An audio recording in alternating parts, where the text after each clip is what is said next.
ಈ ಮಲೆನಾಡಲ್ಲಿ ಎಷ್ಟೆಷ್ಟು ಟೆಕ್ನಾಲಜಿ ಯೂಸ್ ಮಾಡ್ತಾರೆ ನೋಡಿ.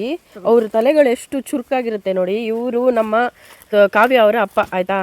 ಅಯ್ಯೋ ನೀವು ಯಾವುದೂ ಅಲ್ಲ ನೋಡಿ ಇಲ್ಲಿ ತಣ್ಣಗೆ ಗೊತ್ತಾ ಕೋಲ್ಡ್. ಹೌದಾ ವಿಪರೀತ ಕೋಲ್ಡ್ ಇರುತ್ತೆ. ನೀವು ಫ್ರಿಡ್ಜಲ್ಲಿ ಬೇಡ. ಈಗ ನಾವು ಇಲ್ಲಿ ಬಂದು ನಾವು ಲೋಟ ತಂದು ಕುಡ್ಕೊಂಡು ಇಲ್ಲಿ ನೋಡಿ ಸೂಪರ್ ಆಗಿದೆ ಇದು. ಎಷ್ಟು ನೀವು ಕ್ಲೀನ್ ನೋಡಿ. ಹೌದು ನೀರು ನೋಡಿ ಎಷ್ಟು ಚೆನ್ನಾಗಿದೆ ಕ್ಲೀನ್. ಒಂದು ಹಿಂಗೆ ಕಟ್ ಮಾಡಿ ಮತ್ತೆ ಕಟ್ ಮಾಡಿ ಮತ್ತೆ ಅದೇ ರೀತಿ ತೋಡಿಟ್ಬಿಟ್ರೆ ಮತ್ತೆ 3 ದಿವಸ ಸಿಗುತ್ತೆ. ಓ ಹಂಗೆ ಆ ಥರದ ನೀವು ತುಂಬ ಚೆನ್ನಾಗಿದೆ. ಹೌದು ಬಾಳೆ ದಿಂಡನ್ನ ಕಟ್ ಮಾಡಿ ಇದು ಮಾಡಿರೋದು ಸೂಪರು. ಅವಾಗ ತುಂಬ ಒಳ್ಳೇದಂತೆ. ಹೌದು ಅದು ಆ್ಯಕ್ಚುಲಿ ನಾನು ನೋಡಿದ್ದೆ ಆರೋಗ್ಯಕ್ಕೆ ಒಳ್ಳೇದು ಅಂತ.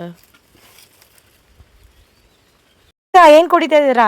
ಅವಾಗ ಮಾವ ಅಲ್ಲಿ ಬಾಳೆ ದಿಂಡ ಒಳಗಡೆ ನೀರ್ ದೋರ್ಸಿದ್ರಲ್ಲ ಜ್ಯೂಸ್ ಮಾಡಿ ಇಟ್ಟಿದ್ದಾರೆ. ಇದಕ್ಕೆ ಏನೇನ್ ಹಾಕಿದ್ರಿ ಮಾವ? ಸಕ್ಕರೆ ಹಾಕಿದೀನಿ ಮತ್ತೆ ದ್ರಾಕ್ಷಿ ಹಣ್ಣ ಹಾಕಿದೀನಿ, ಏಲಕ್ಕಿ ಹಾಕಿದೀನಿ. ಕಾಳು ಮೆಣಸು ಒಂದು ಹಾಕಿಲ್ಲ. ಕಾಳು ಮೆಣಸು ಹಾಕಿದ್ರೆ ಚೆನ್ನಾಗುತ್ತೆ. ಕಾಳು ಮೆಣಸು ಜೀರಿಗೆ ಹಾಕ್ಬಿಟ್ರೆ ಸೂಪರ್ ಇದ್ದು ಕುಡಿತಾರೆ. ಜೀರಾ ಜ್ಯೂಸ್ ತರ ಆಗತ್ತೆ.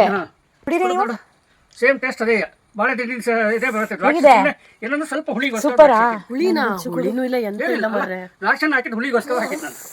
ವಾವ್ ಅದು ಭಾಳ ಕೋಲ್ಡ್ ಇದೆ. ನಿಮ್ಮ ಅಳಿಯಂಗ್ ಕೊಟ್ರೆ ನಮಗೆ ಸಿಗೋದಿಲ್ಲ. ಆಮೇಲೆ ಸ್ವಲ್ಪ ನೀವು ಹಾಕಿ ಇದು ಮಾಡ್ಬಿಟ್ಟು ಸಿಹಿ ಮಲ್ನಾಡ್ ಅಡಕೆ ಲೋಟ ಇದು ಗೊತ್ತಾಯ್ತು ನೀವು. ಹೌದು ಸಖತ್ತಾಗಿದೆ ಶ್ವೇತಕ್ಕ. ಅದರಿಂದ ತೆಗಿಯೋದಲ್ಲ ನೋಡಿ. ತಲೆ ನೋಡಿ ಗೈಸ್ ಅವ್ರದ್ದು ವೇಸ್ಟ್ ಮಾಡೋದಿಲ್ಲ, ಏನನ್ನು ವೇಸ್ಟ್ ಮಾಡೋದಿಲ್ಲ.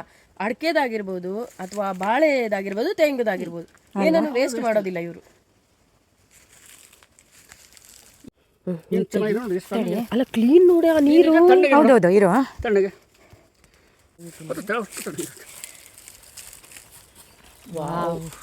ಕ್ಲಾರಿಟಿ ನೋಡ ನೀರಲ್ಲಿ ಅಲ್ವಾ. ಇದು ಮಾಮ ಬಾಳೆ ದಿಂಡಲೇ ಬಂದಿರೋ ನೀರಲ್ಲೇ ಬಂದಿರ್ತಾನೆ ನೀವು.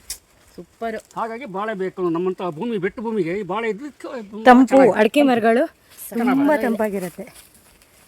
ಬಾಳೆ ಕೊನೆ ಕಡಿದ ತಕ್ಷಣ ಸಿಗುತ್ತೆ ನಮಗೆ. ರುಚಿನೂ ಇದೆ ಮಾವ. ರುಚಿನೂ ಇದೆ. ಸ್ವಲ್ಪ ಹುಳಿ ಮೇಲೆ. ಶ್ವೇತಕ್ಕ ನೀವು ಫಸ್ಟ್ ಟೈಮಾ? ನಾನು ಇದು ವಿಡಿಯೋ ನೋಡಿದ್ದೆ ನಾನು, ಒಬ್ರು ಆಯುರ್ವೇದಿಕ್ ಡಾಕ್ಟರ್ ಹೇಳೋದು. ಬಟ್ ಇವತ್ತು ಮಾಮ ತೋರಿಸಿದಾಗ ಇಲ್ಲಿ ಕಳೆದ್ಬಿಟ್ರೆ ನಾವು ಕಟ್ ಮಾಡ್ತಾ ಹೋಗ್ತಾ ಇರ್ತೀನಿ. ಗುಡ್ಡವಿಂದ ತೆಗಿತಾ ಹೋಗ್ತೀವಿ. 3 ದಿವಸಕ್ಕೆ ಒಂದು ದಿವಸ ಸಿಗುತ್ತಾ ಮಾಡ್ಬಿಟ್ರೆ ಇಲ್ಲಿಂದ ನೀವು ಎತ್ತಾ ಬರ್ತೀವಿ. ಇಲ್ಲ ಪೈಪ್ ಇಟ್ಟು ಇಲ್ಲಿ ಹೊಂಡ ಹೊಡೆದು ಪೈಪ್ ಇಟ್ಬಿಟ್ರೆ ಪೈಪಲ್ಲಿ ಬಂದು ಬಾಟ್ಲಿ ಬೇ ಇಟ್ಬಿಟ್ಟು ಬಾಟ್ಲಿ ಆಮೇಲೆ ಕೆಳಗಿಂದ ಕಡಿತಾ ಬರ್ತೀವಿ.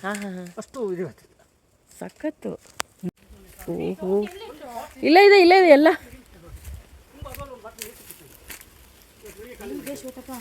ನೀರಾ. ವಾವ್. ಆಕ್ಚುಲಿ ಲಕ್ಕಿ ನಾವು ಈ ಔಷಧಿಯ ರಸ ಕುಡಿಯೋಕೆ ಲಕ್ಕಿ. ಕ್ಲೀನ್ ನೋಡಿ. ನೀವು ಇದರಲ್ಲೇ ಕುಡಿತಿದ್ವಂತೆ. ಹೇಗಿದೆ ಅಲ್ವಾ? ತಕ್ಕೊಂಡು ಅದಕ್ಕೆ ಬಾಳೆ ಬೆಳೀತಾ ಇದ್ವಿ.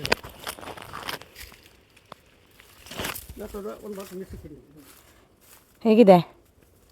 ಸೂಪರ್ ಆಗಿದೆ. ಮತ್ತೆ ನಾವು ಲಕ್ಕಿ ಕೂಡ ಈ ಆರೋಗ್ಯಕರವಾದ ಸಿಗ್ತಾ ಇದೆ ಪಾನೀಯ ಅಂದರೆ ಅಲ್ವಾ.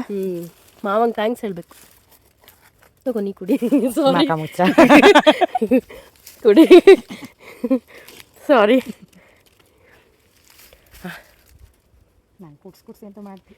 ಇಲ್ಲ ಚೆನ್ನಾಗಿರುತ್ತೆ. ಇದು ತುಂಬ ಹೆಲ್ದಿ ಅಂತೆ ಕಣೆ ಇದು. ಕಿಶೋರ್ಗಂತೂ ಫುಲ್ ಇಷ್ಟ ಆಗೋಗುತ್ತೆ ನಿಮ್ಮ ತೋಟ. ನೆಕ್ಸ್ಟ್ ಪಾಪ ಕರ್ಕೊಬರ್ಬೇಕು. ಹಾ ಹೌದು. ನಮ್ಮ ಶರೀರದಲ್ಲಿ ಅಪ್ಪ ಬ್ಯಾಡ್ದಿದೆ ತುಂಬ ಜಾಸ್ತಿ ಕೊಡ್ತೀವಿ. ಬೇಸಿಗೆಯಲ್ಲಿ ತುಂಬಾ ಒಳ್ಳೆದು. ನೀರು ಸಿಗ್ಲಿಕ್ಕೆ ಹೌದಾ? ನೀರು ಕುಡಿತಾ ಇದ್ವಿ. ಈ ಮೇಲಿಂದ ಕಡಿತಾ ಇದ್ದಾಗ ನಾವು ಡೈಲಿ 2 ಕೊಡ್ಕೊಂಡು ನೀರು ತೆಗಿತೀವಿ. ಯಪ್ಪ ನೀರು ಸಿಗುತ್ತೆ ನನ್ನ ಮಗಲ್ಲಿ. ಅಯ್ಯೋ ದೇವ್ರೆ. ಅದಕ್ಕೆ ಅಡಕೆ ಇಷ್ಟು ಬಿಸಿಲಿದ್ರು ತಂಪಾಗಿದೆ. ಹೌದು, ಯಾಕಂದ್ರೆ ಈ ಬಾಳೆ ಮರದಿಂದ. ಅದಕ್ಕೆ ನೀವು ಅಡಿಕೆ ಜೊತೆ ಬಾಳೆ ಗಿಡ ಹಾಕಿರೋದು. ನೀರಿನ ಅಂಶ ಇಟ್ಕೊಂಡಿರತ್ತೆ. ಹಾಗಾಗಿ ಆ ಬಾಳೆ ಬೇಕೇ ಬೇಕು ನಮಗೆ. Okay, super super. ನೋಡಿ ನೋಡಿ ಹೆಂಗಿದೆ. ಇದ್ರ ಬಗ್ಗೆ ಹೇಳ್ತೀಯಾ?